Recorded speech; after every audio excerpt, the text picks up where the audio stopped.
2022년 6월 8일 오후 2시 6분 FC 한양 6회차 지금 시작합니다. 안녕하세요, 유찬입니다. 안녕하세요, 유성관입니다. 안녕하세요, 송승현입니다. 이제 저희 6번째 방송입니다. 오늘도 지난주 말고 지지난주에 이제 3명이서 했는데 오늘도 이제 3명이서 진행을 하게 됐어요. 이제 은혁이 형은 오늘 알바 일정이랑 겹쳐서 녹음을 참여하지 못했는데 원래 저희가 항상 월요일 녹음이지만 이제 월요일날 현충일이어서 이제 학교를 안 왔죠. 그렇죠. 학교를 안 와서 제가 알기로는 여기 이 공간도 문을 안 여는 걸로 알고 있어요. 네. 그래가지고 이제 저희가 녹음을 오늘 부득이하게 수요일로 옮기고 그러면서 이제 은혁이 형이랑 스케줄이 안 맞아서 오늘도 3명이서 녹음을 하겠습니다. 그럼 이제 본격적으로 이제 축구 얘기하기 전에 그래도 항상 지난주 근황 한번 들어볼게요. 이제 성관이는 지난주에 뭐 했나요? 저는 일단 시험 기간이다 보니까 공부를 하고 있었는데 갑자기 토요일 날 친구가 뭐 잠시 왔다고 그래서 자기 차 끌고 왔는데 드라이브 하자고 해가지고 뭐 일단 나갔어요. 나갔더니 애들이 목적지를 안 정해놓고 그냥 온 거더라고요. 그래서 야 어디가 했는데 제가 인천 살다 보니까 그냥 뭐 야 갈 데 없으면은 월미도 가자 해가지고 그렇게 즉흥적으로 월미도 갔는데 밤에 한 10시 11시 그때쯤 갔었거든요. 근데 그때 가니까 원래 서해안이 진짜 똥물이라 불릴 정도로 좀 물이 약간 콘크리트색 그런 느낌이어가지고 낮에 가면 별로 안 예쁜데 밤에 가니까 물이 다 어두우니까 똥물인지 아닌지 이게 구별이 안 가서 어차피 어두워서. 네. 그래서 밤에 가니까 확실히 풍경도 좋고 그리고 폭죽도 사람들이 터트리는 사람들도 있고 그리고 버스킹 이게 진짜 바다 보면서 버스킹 듣는 그 낭만이 월미도에 딱 그때 있어가지고 딱 가서 1시간 정도 뭐 돌아다니고 버스킹도 듣고 그러다 왔습니다. 이제 월미도는 이제 디스코 팡팡 아닌가요? 월미도 하면? 아 디스코 팡팡도 있는데 저희가 늦게 가서 그런지 디스코 팡팡에 좀 타기가 힘들었어요. 11시 반까지인가 운영하는데 11시쯤에 도착해가지고 그래서 타기에 좀 빡세서 타지는 못했고 대신 저는 안 탔지만 친구들이 바이킹을 탔거든요. 아, 월미도가 바이킹이 또 유명해서. 네, 바이킹이 좀 많이 뭐랄까 에버랜드랑 결이 다르게 여기는 진짜 내가 잘못하면은 크게 다칠 수 있다 이런 생각을 심어주는 걸로 통해서 공포감을 주는 그런 느낌인데 근데 실제로 친구가 타는 걸 봤는데 이게 딱 90도보다 더 올라가요.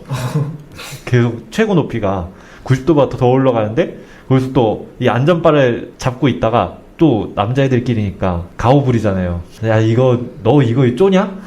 그래서 나 이거에 절대 안 쫀다 해가지고 꼭대기에 올라갈 때마다 계속 친구 둘이서 만세하는데 애가 한 90도쯤 되니까 만세 한번 했더니 갑자기 몸이 붕 떠요. 살짝 떠요.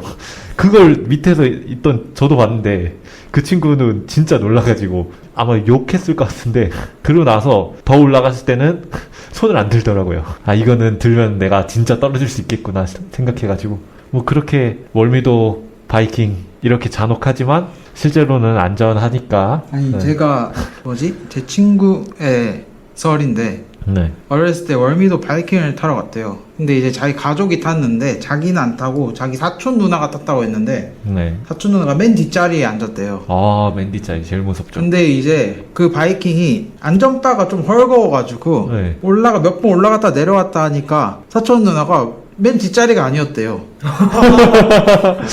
앞으로 이게 안전바가 헐거워서 앞으로 굴러서 다음 칸으로 이동을 했다고 하더라고요. 그거는 뭐 전설이죠 그냥. 그냥 썰로. 그 친구가 이제 직접 봤다고 합니다. 그 솔직히 월미도 하면은 그 바이킹이 좀 많이 극악무도하다라는 썰 때문에 좀 과장되는 게 좀 있긴 있어요. 그런가요? 네. 근데 거기가 뭐 안전바 나사 풀릴 것 같은 소리가 계속 난다 그러던데. 네. 끼끼. 진짜 안전바 다 내려왔잖아요. 그러고 나서 이걸 안전바 잡았는데 살짝 이렇게 흔들려요. 이거 맞냐 싶었는데 뭐 저는 안 탔으니까. 네. 그래서 친구들만 타게 했죠. 승현이는 뭐 특별한 일 있었나요? 저는 사실 이번 주 크게 특별한 일은 없었고 개인적으로 이사를 해서. 아 맞죠. 이제 그것도 이제 초장거리 이사였죠. 그렇죠. 대구에서 이제 서울로. 서울 사람이 됐어요 이제. 네. 그렇죠. 저는 지난주에 보통 저는 이제 축구를 좋아하긴 하지만 야구를 한번 나갔어요. 야구하러 한번 나갔다가 이제 발목 부상을 당하고 야구 동아리 그쵸. 입부 시험 같은 거 그냥 뭐 것보다가. 훈련 한번 네. 나갔다가 발목 부상 당하고 은퇴했습니다. 바로 은퇴인가요? 네, 더 이상 다치면 안 될 것 같아서. 아, 그렇게 해서 저희 뭐 이제 시험 기간이니까요. 올 시험 기간의 정의가 어떻게 되죠? 첫 시험에 한 2주 전? 2주 전? 한 1주 전? 저는 요즘 2주 전으로 살고 있는 것 같아요. 아 그래요? 맞나? 저는 뭐 1주 전. 약간 이런 식으로 1주 전이면 좀 여유롭게 살고 있긴 한데 여유가 넘치시네. 여유가 너무 넘치시는 것 같아요. 7일이나. 평소에 공부를 열심히 하기 때문에 네.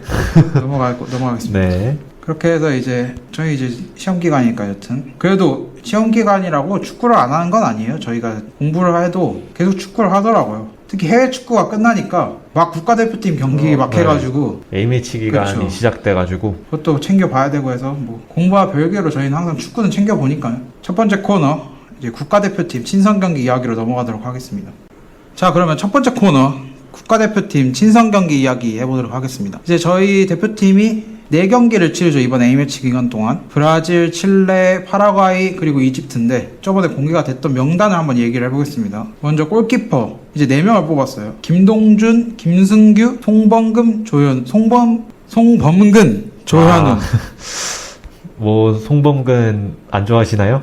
송범근 선수가 뭐 그렇게 활약이 좋진 않지. 이제 전북팀 자체가 안 좋은데. 같은 K리그도 보시고 그렇죠. 그리고 가끔 U23 대회에서 나왔을 때도 엄청 좋았진 않았으니까. 근데 이제 이 골키퍼 4명 중에 벤투 감독은 김승규를 넘버원이라고 생각하고 있는 것 같긴 해요. 계속 지금 2경기를 치렀는데 네. 2경기 다 김승규가 나오고 조현우 선수가 그 전에까지만 해도 약간 월드컵 이후에 네. 건고한 주전이었다면은 이제는 김승규 선수가 넘버원이지 않나. 네, 벤투 감독이 부임하고 나서 김승규 선수가 발밑도 어느 정도 되니까 그걸 좀 높게 사가지고 그 뒤로 김승규 선수를 계속 쓰고 있는 것 같은데 그래도 선방은 조현우 선수 못지않게 잘 해주니까 그래서 쓸만하다는 생각이 쓸만하다. 들지만 뭐 막상 중요할 때는 한번 조현우 선수가 슈퍼 서브로 나와서 지난 독일전처럼 한번 그렇게 다 막아주는 그런 것도 솔직히 한 번은 나오길 기대하고 있습니다. 조현우 선수가 저희 독일전에 아까 말했듯이 임팩트가 너무 세가지고 저희한테는 약간 진짜 거미손 뭐 한때 해외 이적설도 막 있었던 선수니까 네. 저희한테는 약간 눈높이가 좀 있는데 계속 김승규를 쓰다 보니까 나름 저희도 적응하는 것 같기도 하고 뭐 일단 조현우 선수 그러니까 골키퍼는 동시에 출전이 불가능하니까 뭐 이랬으면 어땠다 이렇게 상상하기가 좀 어려워서 어쨌든 감독님의 전적인 선택이니까 그걸 믿고 저희는 지켜보는 수밖에 없고요. 수비수 먼저 풀백부터 보겠습니다. 김문환, 김진수, 김태환, 박민규, 이용, 홍철 이제 대표팀에서 가장 취약한 포지션이라고 보이죠. 6명 정도가 이제 고착화돼서 거의 바뀌고 있진 않아요. 네. 그리고 이 멤버가 나이가 적은 것도 아니라서 여기서 아마 그 월드컵에서는 4명을 데리고 갈 텐데 제일 불안한 라인이죠. 어쨌든 그렇죠. 김문환 선수가 그나마 이제 나이가 어리지만 아마 대표팀에는 김문환, 이용 이렇게 가지 않을까요? 혹시 김문환, 이용 예측 한번 해보시겠어요? 저는 근데 다 좀 엄청 좋은 폼은 아니어가지고 그렇죠. 폼 자체가 일단 풀백 자체 폼이 지금 한국 선수들 자체가 지금 안 좋아요. 네. K리그에서도 막 엄청 뛰어나다고 보이는 선수가 많이 없기 때문에 저희가 풀백은 한 4명 정도 예측을 한번 해보겠습니다. 국가대표팀 명단에 들 것 같은 월드컵. 그렇죠. 월드컵 명단. 저는 먼저 김문환, 이용 오른쪽에 네. 그리고 김진수, 홍철 가장 무난하죠. 저도 근데 생각이 똑같은데 김문환이 요즘 어린데 좀 잘한다 이런 얘기를 들었고 이용은 원래 잘했었고 그리고 홍철도 잘했었는데 홍철은 뭐 사생활적으로 논란이 살짝 있었던 걸로 기억하는데 뭐 잠깐 있었죠. 네, 뭐 어쨌든 축구는 하고 있으니까 뽑힐 수 있을 것 같고 김진수는 한번 진짜 월드컵에서 봤으면 좋겠어요. 계속 월드컵 손흥민이랑 나이가 비슷했는데 동갑이 친구. 동갑 친구인데 계속 손흥민은 월드컵 나가는데 김진수는 월드컵 할 때마다 부상당해가지고 그래서 맨날 못 나가는 거 보면 아쉬웠는데 이번에는 꼭 나가서 한 골 넣고 왔으면 좋겠습니다. 네. 풀백에서 풀백이 요즘 진짜 다 하잖아요. 공격도 다 해줘야 되고 수비도 해줘야 되니까 진짜 옛날 아시안컵에서 김진수가 헤딩골 넣었던 것처럼 이번엔 발로 한 골 넣어줬으면 좋겠습니다. 저도 뭐 풀백은 무난하게 그렇게 4명 가지 않을까. 김문환, 김진수, 이용, 홍철. 진짜 딱히 이번 뭐 K리그가 아직 하반기가 남아있기 때문에 K리그나 뭐 해외에서 진짜 완벽하게 엄청난 활약을 보이는 선수가 있지 않은 이상 이렇게 4명이서 갈 것 같긴 해요. 그래서 그럴 것 예상이 가지만 가장 불안하다. 백이 그렇죠. 원래 좀 귀한 포지션이기도 하고 네, 그렇죠. 선수 자체가 많이 없고 그렇죠. 요즘 특히나 더더욱 없는 그런 포지션이라. 뭐 리그에서는 뭐 서령우 선수 아니 뭐 이제 중국에 있는 강상우 선수 뭐 이런 선수가 뭐 대표팀 명단에 뽑히기도 하고 했지만 일단 벤투 감독은 반대반 그 풀백을 별로 안 좋아하더라고요. 아, 이제 서령우 선수, 강상우 선수 둘 다 왼쪽에서 뛰는데 이제 오른발잡이다 보니까 한번 이제 왼발로 크로스하기보다는 한번 접고 오른발로 크로스하는 걸 선호하는 걸 벤투 감독은 그렇게 좋아하진 않는 것 같더라고요. 이제 이용 선수 같은 경우는 지금 86년생이에요. 진짜 호날두보다 37. 와, 호날두보다 한 살 한국 나이로 정도. 37살인데 메시가 87년생입니다. 그렇죠. 메시가 87. 아마 주전할 확률이 높지 않을까 싶지만 믿어보는 수밖에 없을 것 같고요. 센터백 보겠습니다. 센터백은 이제 4명 선발됐어요. 권경원, 김영권, 정승현, 조유민. 이제 2명 정도가 원래 라인업에서 빠졌죠. 이제 김민재 선수랑 박지수 선수. 네. 네. 항상 붙박이로 소집이 되다가 이번에 이제 빠졌는데 뭐 이 선수들은 뭐 일시적으로 빠진 거고 다시 무조건 들어올 거라고 보긴 합니다. 조유민 선수가 뽑혔는데 지금 대전 2부 리그 대전 하나 시티즌에서 활약은 하고 있지만 월드컵까지 가진 않을 것 같고요. 제 예상으로는. 네. 벤투 감독 역시 왼발 센터백 2명, 오른발 센터백 2명 이렇게 둘둘 데리고 가지 않을까 저는 이렇게 생각을 하는데 아마 정승현 선수랑 박지수 선수가 한 자리 두고 싸우지 않을까 이렇게 생각을 해요. 근데 이제 그렇죠. 정승현 선수가 이따 얘기하겠지만 칠레전에서 꽤 괜찮은 모습을 보여줘가지고 네. 후에 정승현 선수에 대해서 좀 더 자세히 얘기를 해보고요. 미드필더는 제가 중앙 미드필더랑 측면 미드필더 좀 분리하려고 했는데 뭐 권창훈 같은 선수나 뭐 손흥민 같은 뭐 손흥민까지는 아니더라도 정우영 선수 같은 선수는 둘 다 소화가 가능한 것 네. 같아서 네. 전체로 묶어서 가져와 봤습니다. 권창훈, 고승범, 강원FC의 김동현, 김진규, 나상호, 백승호, 손흥민, 송민규, 엄원상, 큰 정우영, 작은 정우영, 황인범, 황희찬 이렇게 있죠. 황희찬 선수도 이제 미드필더로 분류가 되어 있더라고요.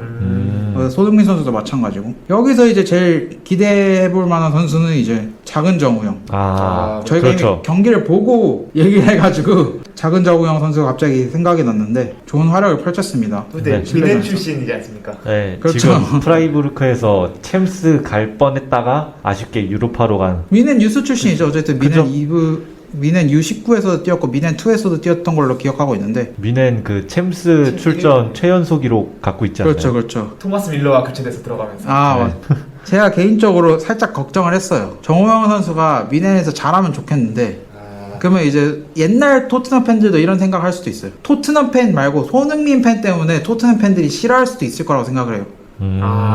왜냐면 이제 옛날에 손흥민 선수가 붙박이 주전이 아니었을 때는 그때 손흥민 안 쓰냐 뭐 감독 생각이 있는데 이제 무지성으로 막 선수 욕하고 감독 욕하고 이런 그렇죠. 경우처럼 저도 제가 응원하는 팀에 한국인 선수가 오는 거를 그렇게 막 반기진 않는 편이었거든요. 그래서 정원 선수가 내심 잘하기도 했으면 하는 바람에 바람도 있었지만 괜히 그런 사람들 몰려올까 좀 걱정도 됐는데 철새들.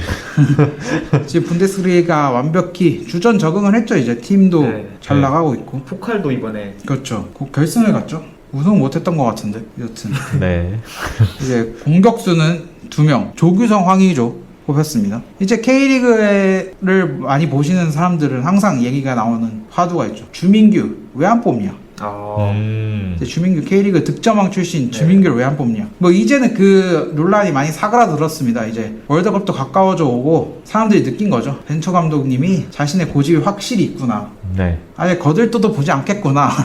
왜냐하면 이제 실제로 조규성, 황의조 말고 세 번째 공격수는 이제 수원 삼성의 김건희 선수를 뽑은 적도 꽤 있었기 때문에 대체 발탁으로 그렇죠. 뽑기도 하고 해서 아예 주민규 선수는 거들떠 보지 않는다. 뭐 이런 생각을 하는데 여기서 한번 패널들께 질문 하나 하겠습니다. 국가대표팀을 꾸릴 때 자국 국내 리그 득점왕 공격수로서 뽑을 가치가 있다고 생각하십니까? 아니면은 자기 스타일과 안 맞으면 아예 안 뽑아도 된다고 생각하십니까? 저는 꼭 뽑을 필요 없다 생각합니다. 왜냐면 물론 자국 리그 득점왕이면 골 결정력은 어느 정도 보장이 돼 있다고 볼 수 있지만 또 국가대표 경기와 클럽팀 경기는 다르기 때문에 또 그런 경우를 우리가 많이 보지 않았습니까? 클럽에서 못하는데 국가대표 가서만 잘하는 선수라던가 그렇죠. 예를 들면 베르바인 아 그렇죠. 네덜란드 가서 요즘에 거의 나올 때마다 골을 집어넣고 있습니다.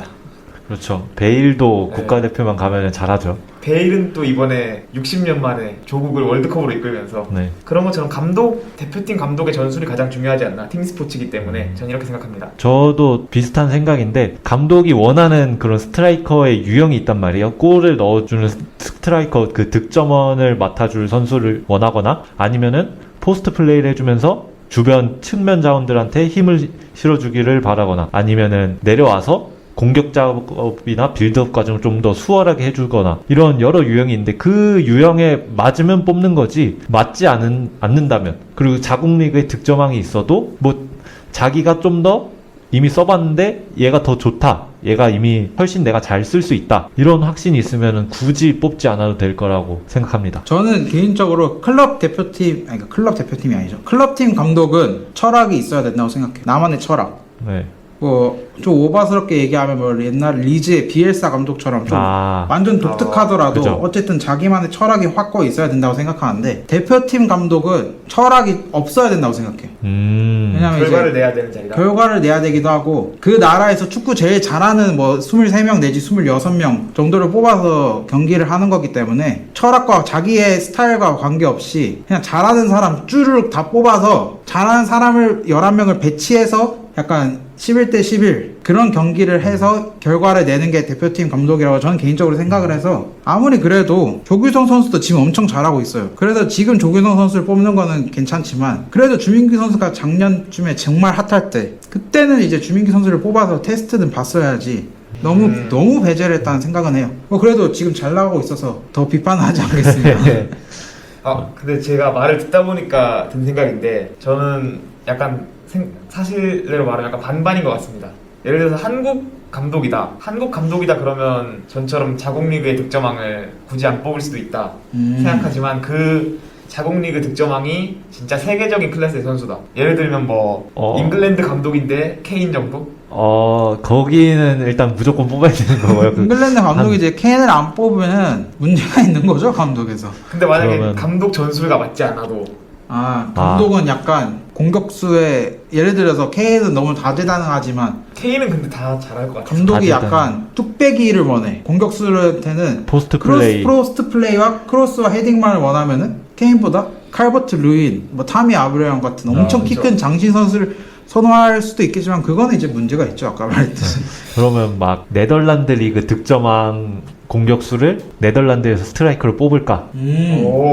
그 정도가 약간 적당한. 네, 그 정도는 이제 거기서는 고민을 많이 해봐야 될 텐데 일단 K리그가 확실히 유럽파 선수들에 비해서 좀 활약이 국가대표팀에서 좀 미비한 경우가 많아서 그래서 저는 아무리 그래도 그 감독이 입맛에 맞게 그냥 뽑아가야 된다고 생각합니다. 그리고 제 생각에 한국 국가대표팀은 결국 월드컵이라는 목표를 향해서 달려가는 팀인데 아무래도 아직은 월드컵에서 대한민국이 언더독의 위치에 있으니까 그래도 수비가 더 중요하지 않나 생각해서 그런 경우가 나오는 것 같습니다. 좋습니다. 잠깐 간략하게 국가대표팀을 어떻게 뽑아야 되는지 이야기를 해봤는데 다시 국가대표팀 라인업 얘기를 해보자면 총 28명이 뽑혔고 최종 예선 당시 라인업이랑 그렇게 큰 변화는 없어요. 아까 말씀드렸듯이 센터백 김민재, 박지수 제외되었고 이재성 선수가 부상으로 제외되었고 이재성 선수는 뭐 당연히 주전이라고 봐야 되니까 오겠죠. 선발 출전하려고. 황인범 선수가 이제 복귀를 했죠. 그렇게 해서 라인업이 구성되었는데 아마 거의 이 토대를 가지고 계속 갈 것 같아요. 네, 아무래도 월드컵이 6개월 정도 남았다 보니까 6개월도 안 남았죠. 11월 말에 시작하니까 그러다 보니까 이미 국가대표팀을 진작에 계속 해오던 멤버들로 구성을 하고 계속 이렇게 가야 조직력도 유지할 수 있고 조직력이 있어야 또 결과가 잘 나올 수 있기 때문에 아무래도 이렇게 계속 가지 않을까. 부상이나 부상으로 지금 제외되었던 선수들이 복귀하거나 아니면 지금 있는 선수들이 부상 때문에 낙마를 해서 다른 선수가 들어오는 거 말고는 대체적으로 계속 유지가 될 것 같다. 이런 생각입니다. 그리고 워낙 선수 기용이 약간 보수적인 느낌도 있어서 그럴 것 같은데 일단 첫 번째 경기 브라질전 얘기를 좀 해보겠습니다. 이제 브라질 선수들이 한국에 수학여행을 왔죠. 그죠.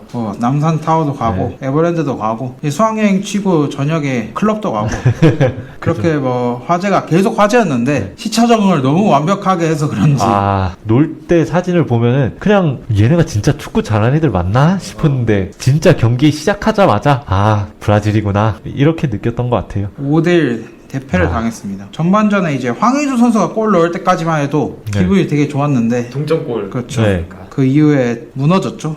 그죠. PK 얻어맞고 또 PK 맞고. 워낙 브라질이 세계 랭킹 1위고 해서 대패가 뭐 당연한 느낌이거나 아니면 살짝 자기 위로를 할 수 있는 느낌이긴 했는데 그제 저희가 칠레와 할 때 일본이 이제 브라질과 경기를 하지 않았습니까? 네.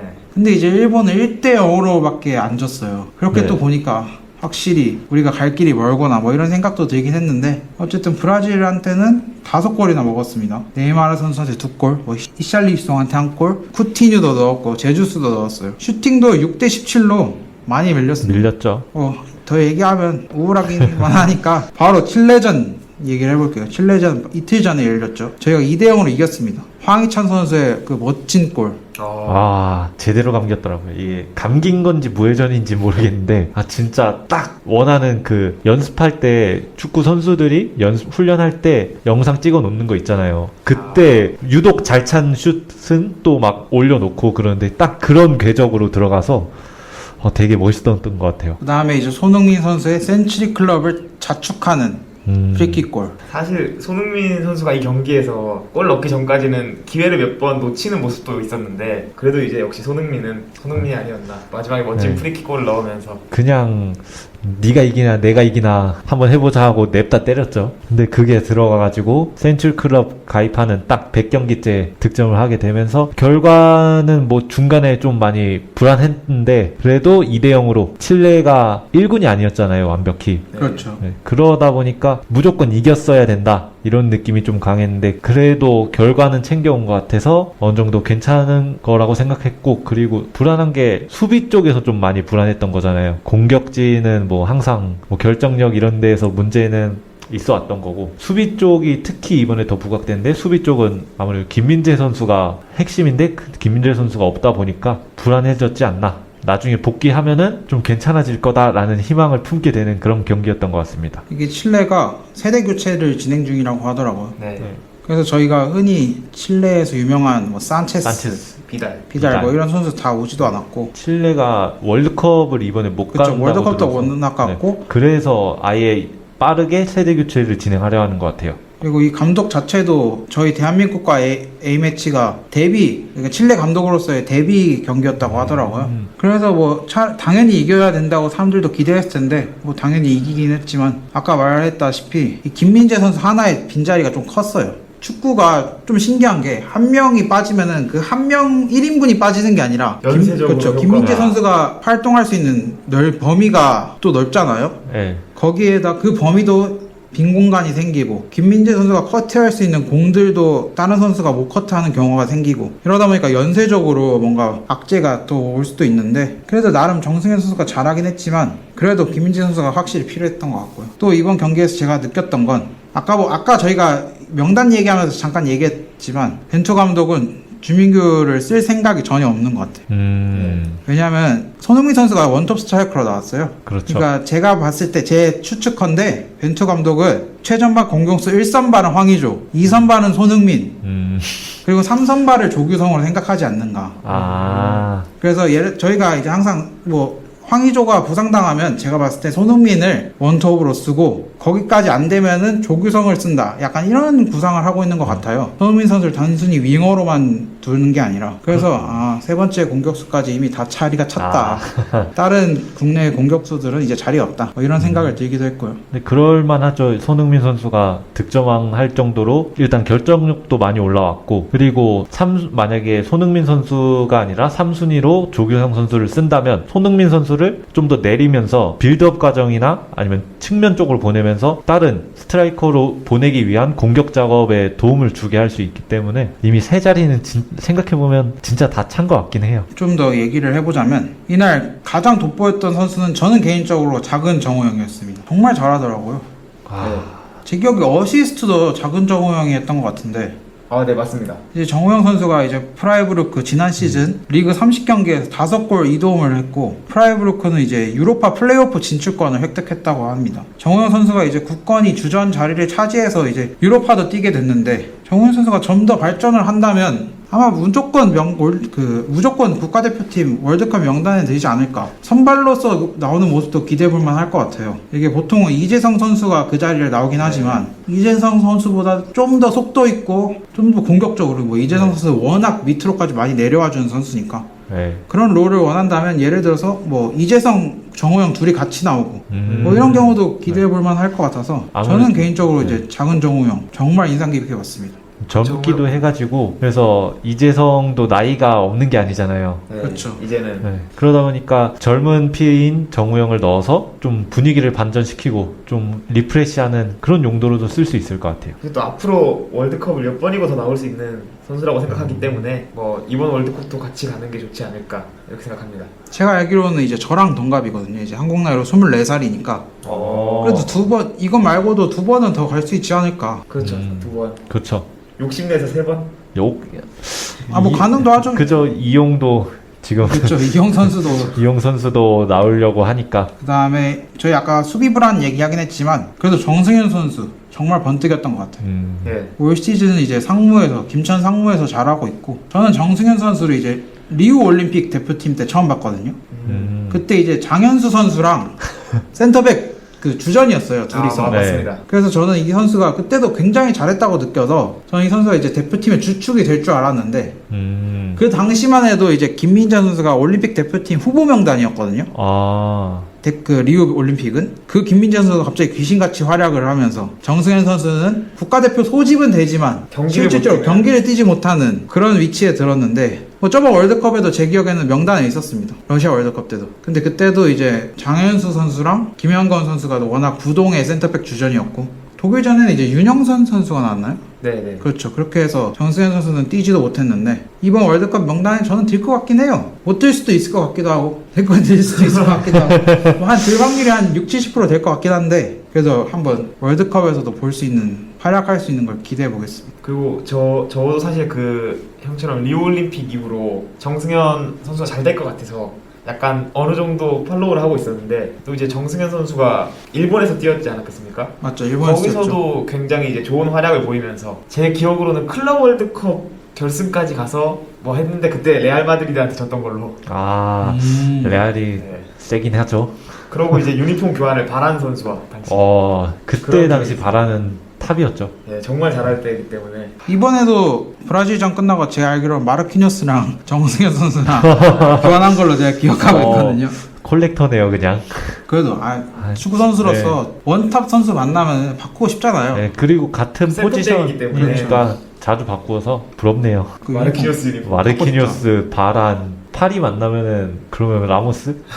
파리 만나면 라모스. 또 주목할 만한 선수 혹시 있으신가요? 저는 솔직히 손흥민 톱을 원래 한번 써봤으면 했거든요. 황의조가 좀 폼이 왔다 갔다 하니까 손흥민 선수 톱을 한번 써봤으면 좋겠다 싶었는데 이번에 아무래도 손흥민 선수 원톱을 거의 처음 쓰는 거잖아요. 그러다 보니까 지금 좀 적응기라 생각하고 그래도 골은 결국엔 넣었으니까 적응기라 생각이 되고 앞으로 이렇게 몇 경기 더 해봤을 때 손흥민 선수가 완전히 적응해서 결정력이 살아난다면 우리 대한민국이 월드컵에서는 아무래도 역습을 해야 되니까 역습해서 한 방에 끝내는 게 중요해서 이 손흥민 선수의 결정력을 최대한 활용했으면 좋겠습니다. 저는 이제 FA서울 팬으로서 실내전 같은 경우는 이제 나상호, 황인범 둘 다 선발로 나와서 뭐 기분이 좋았고요. 앞으로 나상호 선수도 황인범 선수는 뭐 무조건 갈 것 같고 그렇죠.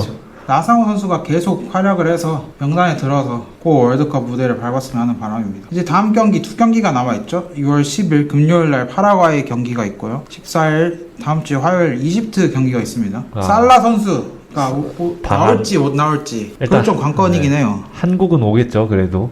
한국은 올 것 같긴 한데 부상이란 얘기가 있어가지고 나온다면 이제 득점왕 대 득점왕. 그죠. 아니 그리고 또 이집트는 브라질처럼 수학여행을 할 것인가? 수학여행은 안 할 것 같고요. 왜냐면 이집트도 이제 A매치 기간이라서 지금 A매치를 치르고 있는 걸로 아는데 이제 브라질 선수들이 좀 특이했죠? 그죠. 한국에서 휴가를 보낸 느낌이라 가지고 네, 아무래도 브라질 선수들은 그 전에 뭐 대부분의 챔스 결승을 뛰고 온 선수들도 있지만 대부분이 그 전에 시즌이 진작에 끝났고, 그리고 한국이 A매치 기간에 첫 경기이면서 또 한국, 일본 이렇게 왔다 갔다 하니까 아시아 쪽에서 한국, 일본, 호주 이렇게 왔다 갔다 하다 보니까 시차 적응하려고 그래서 그렇게 신나게 놀았던 것 같아요. 그리고 이게 그 기사에 따르면 그 네이마르 선수가 뛰는 게 조항에 있었다. 아, 그렇죠. 네. 그런 말이 있더라고요. 그래서 뭐 발등 그 사진을 보면은 부상이 심한 것 같기도 한데 잘 뛰고 골도 넣고 해서 팬 서비스도 그렇죠. 그 조항이 네이마르가 무조건 45분 이상 출전하라 이건데, 만약에 부상이 있다면 뛰지 않아도 된다는 예외조항을 걸어놨는데, 거기에 또 조건을 하나 더 걸었죠. 한국전에서 뛰지 않으면 일본에서도 뛰지 마라, 이걸 걸어놔가지고 네이마르가 되게 오래 뛰었잖아요. 70 네. 몇 분. 많이 뛰었죠. 고마운 77분 선- 뛰었어요. 77분. 고마운 선수입니다. 그 브라질 경기 보면서 느낀 게 브라질이 진짜 선수층이 넓구나. 그런 그 교체로 들어오는 게 파비뉴, 교체로 파비뉴 들어오고, 비니시우스, 교체로 챔스 우승 결승골 넣은 비니시우스 들어오고, 준우승한 미드필더. 그 다음에 맨시티 원톱 공격수 제주스 교체로 들어오고, 정말 뭐 뉴캐슬에 뜨고 있는 신성 뭐 기마랑이스 교체로 들어오고. 그런데 이제 골키퍼가, 벤치를 지키는 골키퍼가 알리송과 누구죠? 에델슨. 에데르송. 모든 포지션의 선수가. 그렇죠. 다 알만하죠. 그리고 챔스 4강에서 레알을 결승으로 이끌었던 호드리고는 나오지도 않았어요. 그죠? 참 진짜 말도 안 나오는 그런 그러니까요. 라인업이야. 이렇게 해서 대표팀 얘기는 여기서 마치도록 하겠고요. 다음 코너 이적설 이야기로 넘어가도록 하겠습니다. 이적설 이야기 해보도록 하겠습니다. 먼저 오피셜 먼저 얘기를 해볼게요. 제임스 밀러 재계약했습니다. 2023년까지 재계약을 했죠. 오피셜. 리버풀 팬 입장 한번 들어보겠습니다. 뭐 밀러가 지금 주전급으로 뛰는 정도의 선수는 아니지만 1년 재계약한 걸로 봤을 때 아마 1년 하고 본인도 코치 쪽으로 생각을 하고 있다는 말이 있더라고요. 그래서 리버풀에서 코치 쪽으로 코스를 밟지 않을까. 코치로 했으면 좋겠습니다. 아 이제 그만 뛰어라. 너한테 준 돈 아깝다. 약간 이런 그런 느낌. 건 아니에요. 저는 밀러를 좋아하기 때문에 열심히 뛰고, 또 한참 리버풀이 힘들 때 여기저기 포지션 땜빵을 많이 갔기 때문에 그쵸. 왼쪽 풀백도 많이 뛰었고 오른쪽 풀백도 뛰어고 고마운 선수라고 생각합니다. 그 다음에 또 오피셜이 리디거 선수 오피셜 있었죠. 레알 마드리드랑 오피셜이 났죠. 이미 히어리고가 난 상황이라서 거의 뭐 확실시 된 거였지만, 그래도 레알 마드리드 팬 입장 한번 들어볼게요. 일단은 뭐 희위고 난 뒤로 다음 시즌 수비 걱정 없겠구나, 일단 이 생각이 먼저 들었고, 그리고 리디거가 또 중거리를 가끔가다 한 번씩 보여준단 말이에요. 근데 레알에 리디거도 중거리 있고, 알라바도 그냥 공 몰고 올라가서 가끔씩 한 방 때리고, 밀리탕도 그러고, 발베르데도 하는 거 보면은 멀리서 잘 때리고, 그러다 보니까 워낙 중거리를 많이 때릴 선수들이 포진해 있어가지고 이번 진짜 다음 시즌에 중거리 마드리드 제대로 한번 보고 싶어집니다. 오, 제가 방금 찾아보니까 밀리탕 선수가 나이가 굉장히 어리네요. 네, 밀리탕 20대 초반으로 알고 98년생. 네. 그리고 이제 리디거 선수가 이제 93년생. 알라바가 92년생. 알라바랑 리디거가 전성기에 있을 나이고, 밀리탕은 아직 그 나이는 아닌데 이미 어느 정도 완성이 됐죠. 참 그 레알 마드리드가 작년에 센터백 2명을 갈아치웠잖아요. 네. 네. 그런 거 치고 너무 빠르게, 뭐 작년에 뭐 센터백 2명 보낸 거 치고도 우승을 하긴 했지만 그리고 나서 보강도 너무 빠르게 네. 잘 된 것 같아서 역시 부럽습니다. 그죠. 아무래도 라모스, 바란이 구단의 레전드잖아요. 둘 다 3연패랑, 바란은 그때 없었지만 라모스가 1314 라 데시마 달성할 때 그때 있었는데, 이때 있던 이 두 명의 선수들이 나가고 나면은 수비 어떡하지? 일단 이 고민이 시즌 시작 전에 많이 했는데, 근데 바로 알라바가 오면서 알라바랑 밀리탕이 둘이서 철의 포백을 유지하면서, 아무래도 라모스는 어쩔 수 없이 나간 거긴 했고 부상도 워낙 많았었으니까, 그리고 바라는 잘 판 것 같아요. 맨유한테. 그럼 레알 팬 입장에서 다음 시즌 센터백 2명은 밀리탕, 알라바, 챔스 우승, 리그 우승 그 전력 그대로 갈 것인가? 아니면 뭐 리디거 알라바, 아니면 뭐 리디거 밀리탕, 어떤 조합인가요? 저는 안첼로티 감독님이 솔직히 3백 썼으면 하거든요. 네, 3백이 좋잖아요. 지금 딱 수비 주전급이 3명이 있으니까. 리디거, 밀리탕, 알라바. 네, 그리고 레알이 오른쪽에 바스케스를 가끔 쓰기도 하고, 윙백으로. 네, 윙백으로 바스케스를 좀 쓰기도 하는데, 바스케스가 쓰면은 아무래도 원래 윙 포지션이다 보니까 조금 더 수비보다는 공격에 집중된 측면 미드필더로 빠져서 좀 더 공격력을 보여줄 수 있지 않을까. 그러면 3-4-3 뭐 이런 식으로 원하는 건가요? 그렇죠. 3-4-1-2나 3-4-1-2? 3-4-1-2나 3-4-3. 3-4-1-2는 생각해보니까 비니시우스나 비니시우스를 호드리고 톱, 톱이 좀 아닌 것 같긴 하네요. 3-4-3 뭐 이런 네. 식을 사용해도 뭐 나쁘진 않을 것 같은데 저는 알라바 리디거 추천드립니다. 알라바 리디거. 네. 근데 저도 굳이 톱백에 2명을 넣어야 된다 하면 알라바 리디거 쓸 것 같아요. 뭐 아니면 알라바를 왼쪽으로 내려도 되긴 네, 하는데 알라바를 풀백으로 돌리고 밀리탕이랑 리디거. 그럼 제가 가만히 있지 않을 거예요. 그 왜냐면 알라바 풀백 보기 싫어서 민에서 엄청 땡깡 부렸거든요. 네. 정말 저 미넨 팬으로서 이해가 안 가는 게 아니 자기 포지션 전 포지션 갖고 그렇게 난리 푸는 애들은 미넨 애들밖에 없어요. 그죠? 약간 그렇게 파바르도 뭐 중앙에서 뛰고 싶다. 킴미도 중앙에서 뛰고 싶다. 알라바도 중앙에서 뛰고 싶다. 아니 리그가 편해서 그런지 아니면 뭐 축구를 너무 잘해서 그런지 포지션 갖고 불만이 너무 많아. 맨날 측면이나 수비 애들이 나 중앙으로. 미드필더 가고 싶다. 계속 이렇게 떼써가지고. 그래서 뭐 알라바는 센터백을 쓰세요고 제가 화낼 겁니다. 알라바 근데 레알에서 레알이라는 팀을 너무 좋아하는 것 같아서 그러니까 네. 무슨 레알 선볼 뉴스인 줄 알았어 진짜. 근데 여하튼 충성도가 갑자기 막 무슨 한 라모스 바람급으로 생겨가지고. 그래서 뭐 알라바 선수 제가 진짜 좋아했거든요 미네에 있을 때. 좀 아쉽네요. 워낙 잘했으니까 그때. 네. 레알 팬들에게는 또 다른 희소식도 있죠. 그죠. 이제 히어위고가 떴습니다. 네, 거피셜. 추아메니 선수. 슈아맨이. 이제 제가 옛날에 얘기했듯이 크카모 대신 이제 발카추다. 발카추. 축카발이라고 많이 하더라고요. 축카발이라 하나요? 발카추가 좀 더 어감이 어감이 딱 피카츄인가요?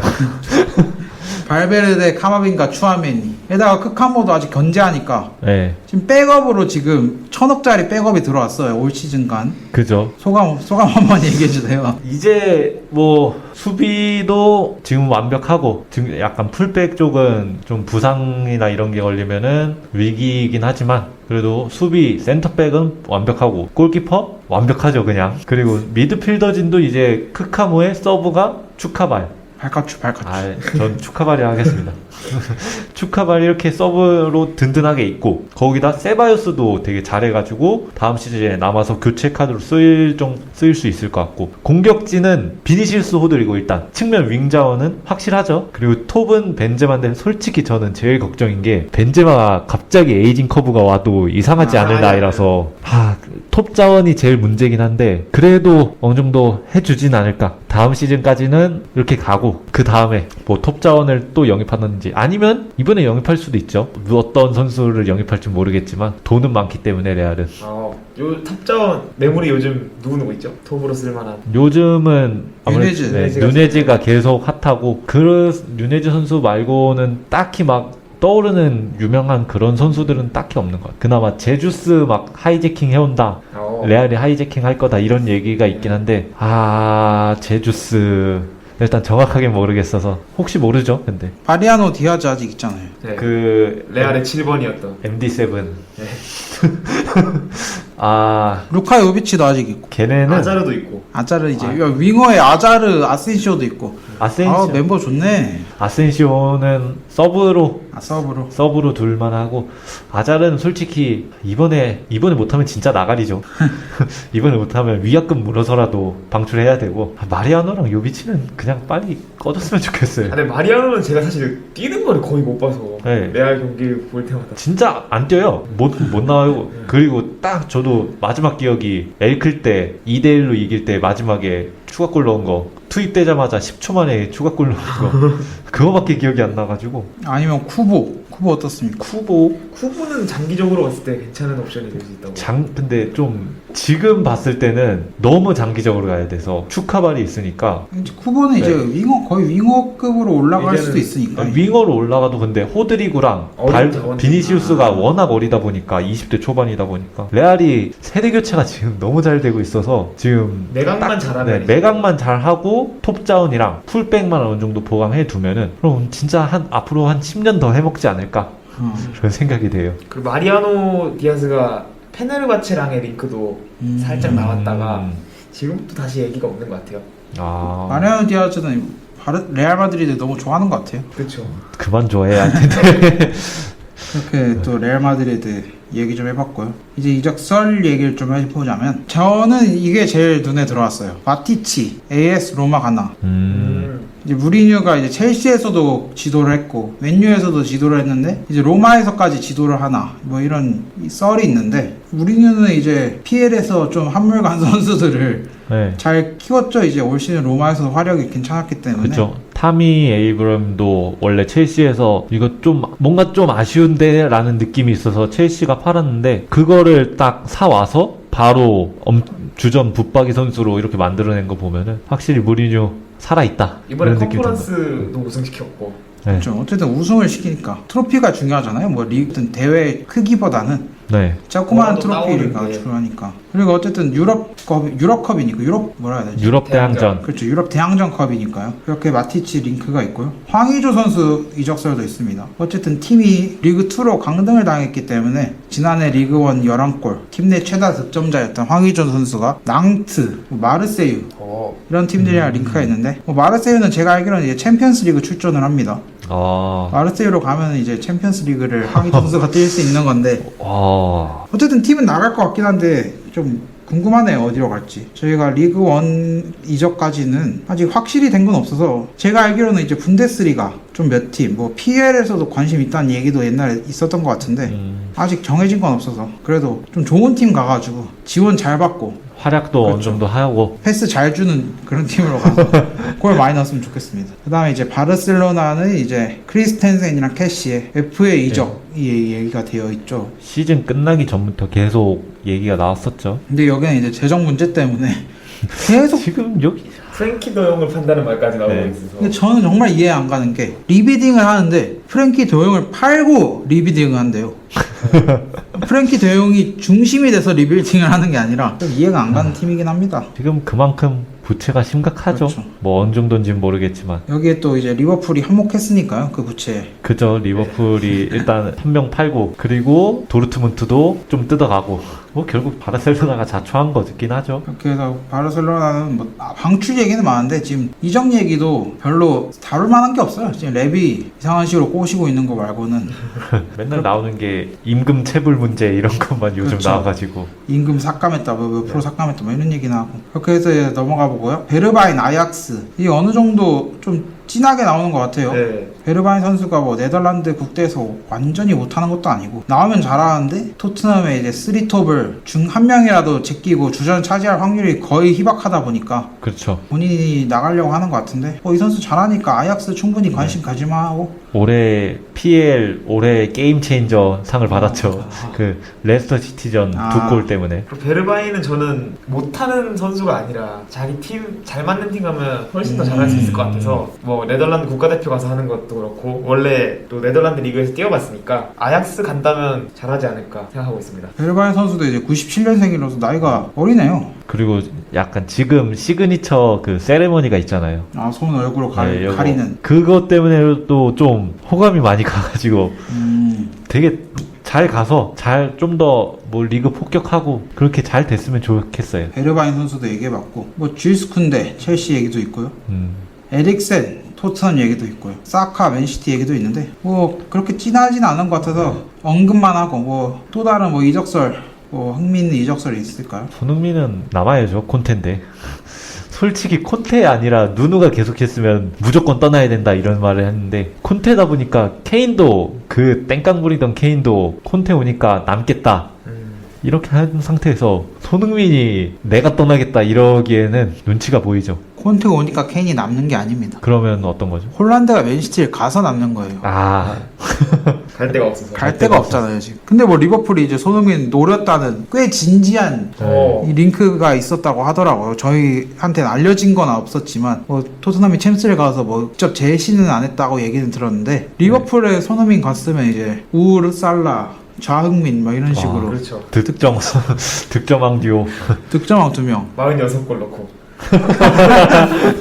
그럼 아마 살라가 무조건 득점왕을 하겠죠. 네. 살라가 페널티킥을 손흥민 선수한테 양보할 일은 전무하기 때문에. 그죠. 뭐 여튼 이렇게 해서 이적설까지 다뤄봤습니다. 다음 코너 넘어가도록 하겠습니다.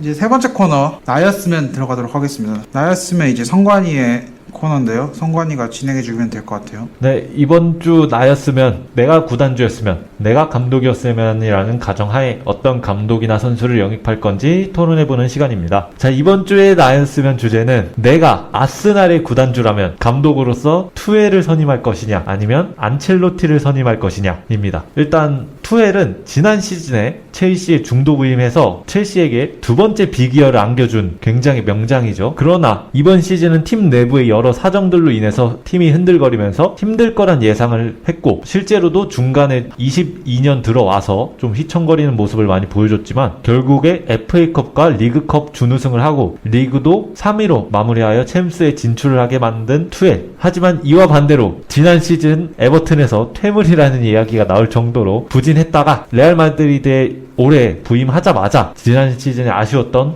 비니시우스를 살려내고 벤제마 또한 훨씬 업그레이드하여 세계 최정상 발롱도르급 공격수로 만들어서 리그와 챔스 더블을 달성한 안첼로티. 둘 중 어느 감독이 현재 아스날에 더욱 맞는 감독일까요? 일단 승현이부터 얘기해 주시죠. 저는 투헬이 더 맞다고 생각합니다. 왜냐면 안첼로티가 물론 이번에 좋은 성적을 냈지만 그 중에 비판을 받는 부분이 선수 기용에 관한 문제였지 않습니까? 네. 계속 쓰던 선수만 쓴다. 아니면 유망주를 너무 쓰지 않는다. 이런 말이었는데 지금의 아스날의 상황은 지금 아스날이 상황이 그리 좋진 않기 때문에 다시 챔스권으로 올려야 되는 그런 임무를 맡은 감독인데 계속 쓰던 선수만 쓰고 그러는 안첼로티보다 좀 전술가적인 면모가 돋보이는 투헬이 리빌딩에 더 적당하지 않나 이렇게 생각합니다.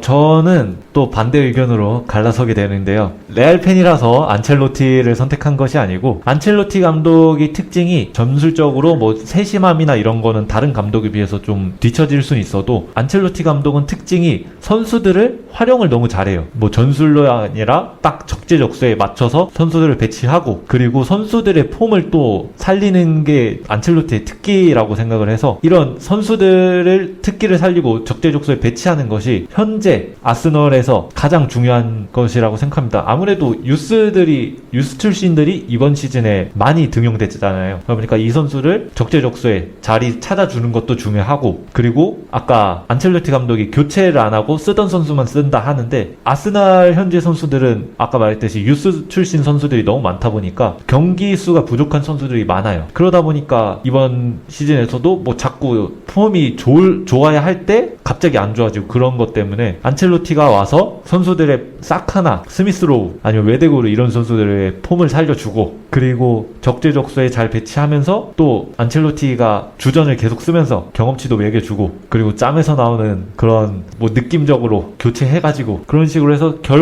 분위기를 바꿔서 결과를 내는 게 지금 아스날한테는 제일 중요한 것 같아서 저는 안첼로티 선택해야겠습니다. 요즘 안첼로티 감독이 별명이 있죠. 갓동님. 안갓동 하는 별명이 있는데 저는 안첼로티 정말 최악이라고 생각합니다.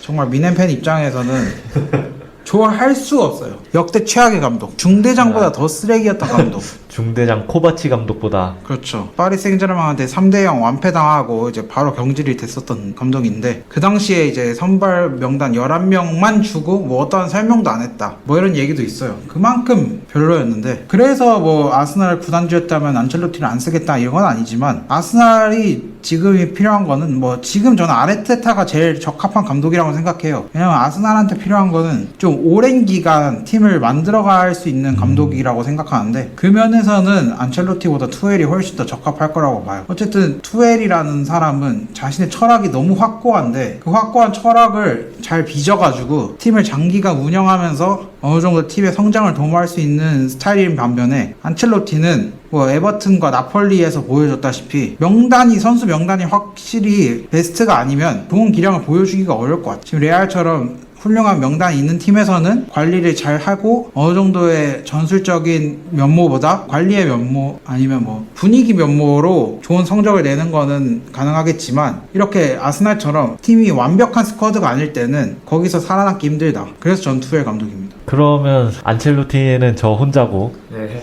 나머지 두 분은 투엘을 선택하셨는데 뭐 대체적으로 얘기하는 게 투엘은 전술이 일단 확실히 좋고 그리고 또 다른 의견이 투엘은 앞으로 아스널의 리빌딩을 책임질 수 있는 오랫동안 책임질 수 있는 그런 감독이다 였고 저의 안첼로티에 대한 생각은 안첼로티가 주전을 쓰면서 아스널의 작년에 새로 정착한 선수들을 좀 안정시키고 지속적으로 쓰면서 폼을 끌어올리는 그런 면모가 필요하다. 그래서 안첼로티가 있어야 한다라는 의견으로 나뉘게 됐는데요. 솔직히 투엘 감독도 좋은 감독이긴 합니다. 근데 투엘 감독은 제가 생각하기에 지금 아스널의 어린 선수들한테는 좀 가혹해요. 뭔가 어렸을 때 막 초등학교 중학교 때 학교별로 되게 무서운 선생님들 한 분 계셨잖아요. 약간 그런 느낌이 될 것 같아요. 투엘이 아무래도 자기만의 색이 너무 뚜렷하다 보니까 거기에 안 맞으면 바로 그냥 버리고 바로 냉철하게 판단을 하는 그런 성격인데 안첼로티는 이에 반해서 애들과 좀 친하게 지내는 그런 선생님들 그런 느낌이어가지고 선수들과 되게 거리낌 없이 친하게 많이 지낸다 해요. 안첼로티. 그러다 보니까 아스널이 라커룸 분위기를 뭐 화목하게 만들어주고 그런 좋은 교사처럼 아스날 고등학교를 분위기를 좋게 만들어서 솔직히 분위기가 아스널이 자꾸 왔다 갔다 하는 게 많고 그러다 보니까 이런 면에서는 안첼로티가 그런 걸 좀 많이 중화시켜 줄 수 있지 않나 그런 생각이 들어요. 근데 이제 학창 시절에 엄한 선생님들은 뭐 학생들이 무서워하긴 했지만 가장 질 나쁘고 안 좋은 선생님들이 괜히 그 일진 애들이랑 친하게 지내면서 자기가 착한 사람인 척 인자한 선생님인 척 하면서 애들 나쁜 짓 하는 거 묵인해주고 괜히 걔네들 기세워주고 이러면서 나쁜 길로 인도하는 그런 선생님들이 제일 나쁘거든요. 이게 바로 안첼로티다. 안첼로티 선수들 막 나가는 거 포용해주다가 지금 어린 선수들 특히 뭐 웨데고르, 스미스로, 사카 뭐 막 나간다는 게 아니라 이 선수들 좀 좋은 지도를 받고 전술적으로 좀 더 성장을 하고 내가 어디에 더 잘할 수 있는지 어느 포지션에 내가 더 적합한지 어떤 움직임을 취해야 될지 이걸 어렸을 때부터 터득해서 좀 더 터득을 해서 더 만개할 수 있는 나이의 선수들인데 여기서 괜히 안첼로티랑 어울려가지고 안첼로티가 뭐 지금 잘하고 있다 뭐 이대로만 해 너 하고 싶은 대로 해 이렇게 했다가 괜히 발전이 더뎌지거나 더 발전할 수 있는 거 여기까지만 멈추거나 이럴 우려가 있지 않을까 저는 이렇게 생각합니다. 약간 사랑의 매가 필요하다. 그런 그렇죠. 엄격하게 저는 어린 선수들이 아무리 뭐 음바페 같은 특출난 재능이더라도 어느 정도 짜여진 시나리오 안에서 움직이는 게 좋다고 생각하거든요. 어렸을 때는 뭐 나이가 들고 좀 경험이 쌓이면 자기 멋대로 해도 상관없겠지만 그런 면에서 이제 덕장보다는 전술가가 필요하지 않을까 그런 생각입니다. 저도 뭐 이렇게 똑같이 생각하는데 그 어린 선수들한테는 좀 이렇게 빡빡한 규율이 낫지 않나. 실제로 그 바르셀로나 라마시아도 그 규율이 엄청 빡세다고 해요. 그렇죠. 그런 그렇죠. 시스템 안에서 나오는 게 메시다. 그렇게 생각합니다.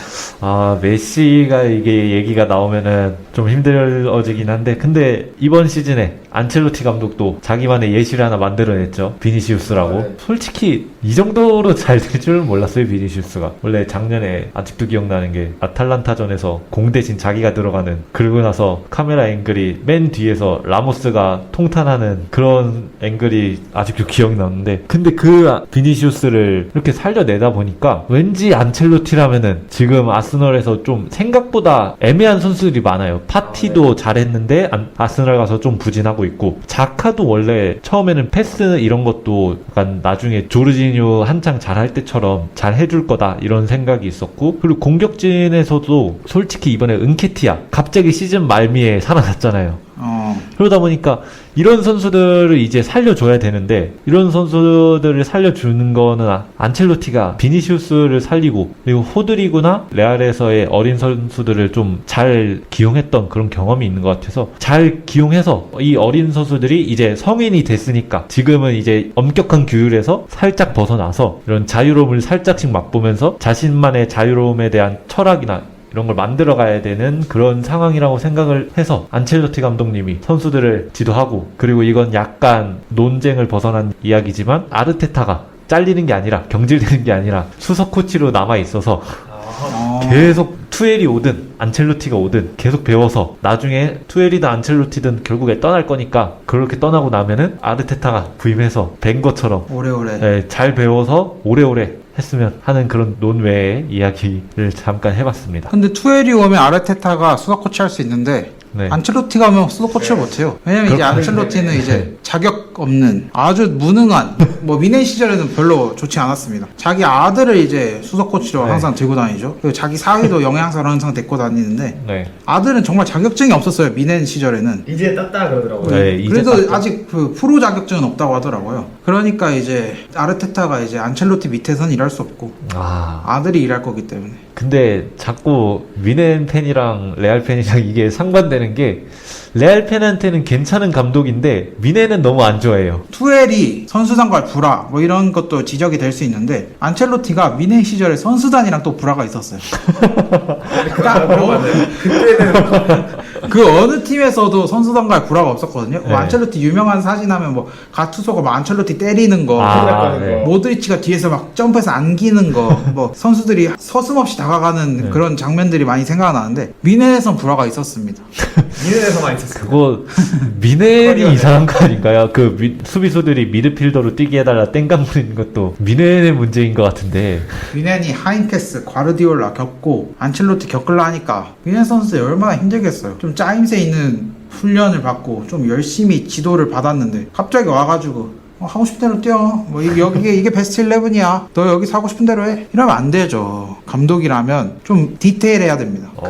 그거이고 그리고 이게 아스날에서는 굉장히 중요합니다. 그래서 투엘이 아스날을 가야 돼요. 과연 투엘이 아스날을 갔을 때 불화가 없을까요? 이제 제가 봤을 때 아스날에서 불화 일으킬 선수들은 이제 다 나갔습니다. 뭐 오바메양, 나이 많은 선수들이 많이 나왔어요. 라카제트. 나간다 그러고. 저는- 자카 말고는 자카도 말 좀 하긴 하는데 솔직히 자카는 투엘한테 제압당할 것 같아요. 아무리 자카가 세게 나가도 투엘이 그냥 한번 진심으로 말하면은 자카가 쫄아가지고 원래 아스널에 지금 웨데고르 선수가 가 있잖아요. 웨데고르 선수도 처음에 레알에서 나 여기 선발로 안 써줄 거면은 딴 데 보내달라 해가지고 아스널 가게 된 건데 그렇게 본다면은 뭐 웨데고르도 투엘이랑 한번 틀어져가지고 안 쓰게 되면은 또 불화 생겨서 나 보내달라 이렇게 땡깡 부릴 수도 있고 이에 반해 안첼로티는 아까 말했듯이 미넨에서만 그런 거 보면 그냥 미넨이 이상하다고 봐야 하지 않나. 이외에서는 선수들과의 불화는 크게 딱히 없었던 것 같아서 안첼로티 감독이 안정적으로 팀을 이끌어내고 그리고 성적도 일단 아스널은 제일 중요한 게 챔스 가는 거잖아요. 근데 안첼로티가 유럽 대항전 챔스 엄청 잘하고 있으니까 그러다 보니까 안첼로티 감독이 와서 일단 아스널을 챔스에 복귀시키는 게 먼저이지 않을까 합니다. 오늘 나였으면 여기까지고요. 여러분들이라면 내가 아스날의 구단주였다면 감독으로서 투엘이나 안첼로티 둘 중 한 명을 선임할 수 있게 된다면 누구를 선임할지 한번 생각해 보시길 바라겠고요. 오늘 코너 여기까지입니다. 감사합니다. 다음에는 이제 승현이 새로운 코너 한번 시작해 보도록 하겠습니다. 제가 이번에 준비해온 코너인데요. 코너 제목은 오 캡틴 마이 캡틴입니다. 이제 그거죠. 영화 죽은 시인의 사 네. 거기서 나왔던 말이었던 것 같은데. 그래서 캡틴 각 팀의 주장들을 살펴보고 얘네는 무슨 기준으로 선정했을까, 그리고 이 팀의 이 선수는 왜 주장단에 없을까, 이런 거 우리끼리 그냥 떠들어보는 시간입니다. 먼저 오늘은 EPL 빅6 주장들을 준비해봤는데요. 먼저 맨시티 주장단은 페르난지뉴, 귄도안, 디아즈, 케빈 데브라이너 이렇게 돼 있습니다. 혹시 맨시티 주장 중에 맨시티는 어떤 식으로 주장을 선임하는 것 같으세요? 일단 페르난지뉴가 있는 거 보니까 일단 나이 제일 많은 선수. 네. 그리고 이 페르난지뉴 전임 주장은 아마 콤파니였던 걸로 확실하지 않으면 콤파니였을 것 같은데, 일단 이 선수들이 다 센터백 아니면은 중앙 미드필더 선수들이잖아요. 네. 그죠? 어느 정도 이제 나이를 감안하고 포지션도 감안한 게 아닐까 그런 생각을 해봅니다. 저도 그렇게 생각하는 게 일단 짬순으로도 가고 그리고 짬이 있는 선수들 중에서도 과거의 활약이 좀 막대했다거나 영향력이 좀 좋았던 선수들은 그렇게 계속 가고 그리고 그 뒤는 이제 실력순으로 뽑는 것 같아요. 실력순을 먼저 뽑아 놓은 다음에 거기서 나이가 차면은 주장단 완전히 주장으로 딱 자리매김하고 그래서 지금 귄도안, 디아스, 케빈 데이브라이너가 디아스 빼고는 다 그렇죠. 나이가 있잖아요. 근데 팀의 온기도 꽤 됐고 네, 디아스는 최근에 왔음에도 지금 주장단에 있는 걸 보면은 아무래도 실력을 반영해서 먼저 1차로 후보군을 뽑고 그 중에서도 이제 나이로 주장을 뽑는 게 아닌가 생각이 듭니다. 그래서 찾아보면서 주장단에 있을 법한데 없는 선수들이 맨시티는 워커 아니면 에데르송 뭐 라포르트 이 정도 생각하는데 워커는 왜 주장단에 없을까요? 워커는 아무래도 일단 디아스를 제외하고는 워커가 좀 늦게 들어온 편이지 않을까요? 뭐 그런 생각도 그죠. 해보고 아니면 뭐 포지션상 측면은 과르디올라가 주장을 안 준다거나 그렇죠. 그건 아닌데. 근데 저도 약간 주장 선임에 관해서 좀 생각이 있는 게 주장 선임은 뭐 확고한 기준이 있으면 그걸 따라야겠지만 그게 아니면은 무조건 중앙 수비수나 미드필더를 맡겨서 아니면 골키퍼까지 시켜가지고 주장이 경기 전체를 한눈에 볼 수 있도록 그렇게 해놔야 된다고 생각해요. 왜냐하면 주장이 경기를 보고 선수들을 독려하거나 좀 리더다 보니까 전체 상황을 파악하고 있어야 돼서 그런 면에서는 주장이 중앙이나 좀 뒤쪽에 있어서 선수들 상태나 경기장 전체를 봐야 된다고 생각해요. 맨시티 이렇게 찾아봤고요. 다음으로는 이제 준우승했던 리버풀은 핸더슨, 밀러, 반다이크, 아놀드 순서대로 주장단입니다. 여기는 과거와 현재와 미래네요. 그런 것 같네요. 네. 특히 리버풀은 약간 제가 알기로는 성격을 되게 중요시한다고 알아요. 리더의 성격. 핸더슨이 굉장히 오랜 기간 그래서 주장을 하고 있고 제라드의 뒤를 이어서 뭐 그 정도 아닐까. 그래서 잘하는데 또 없는 선수가 살라가 주장단에 없고. 그죠. 아놀드는 제가 아놀드는 엄청 어린데. 어린긴 한데 제가 자꾸 막 지고 있을 때 상대 선수 화나가지고 막 밀치고 그런 걸 많이 봐가지고 그런지 아놀드가 주장감인가는 솔직히 아직은 모르겠는데 잘 알아서 내부에서 결정한 거겠죠. 그리고 또 없는 선수가 알리송. 저는 알리송이 주장완장 가는 건 한번 보고 싶긴 한데 그쵸. 워낙 실력적으로도 잘하고 골키퍼기도 하고 알리송과 에데르송이 서로 주장완장을 차고 맨시티 대 리버풀 경기를 했으면은 멋있는 그림이 나오지 않을까. 네. 근데 이런 거 같아요. 제가 봤을 때는 어쨌든 주장이라는 게 경기장에서도 중요하고 경기장 밖에서도 어쨌든 팀을 융합시키는데 굉장히 주도한 역할을 하잖아요. 그런 면에서 아무래도 이제 알리송이나 에데르송 같이 이제 비유럽인들은 굳이 주진 않을 것 같아요. 이제 페르난치뉴 선수는 이제 너무 오래돼서 주장을 할 수 있는 것 같은데 네. 왠지 저는 이제 특히 영국인 그러니까 잉글랜드인들한테 좀 우선적으로 가고 아무래도 그걸 좀 범위를 넓혀보면 뭐 좀 오래 뛴 나이 있는 유럽인들이 좀 주장단에 항상 위치해 있는 것 같긴 해요. 그래서 아무래도 다수가 유럽인이고 다수가 영국인이다 보니까 브라질 선수들이나 남미 선수들은 아무래도 좀 배제되는 것 같긴 합니다. 핸더슨이 저는 제가 생각하는 최고의 주장이라고 생각하는데 별명이 주장 중에 주장 아니겠습니까?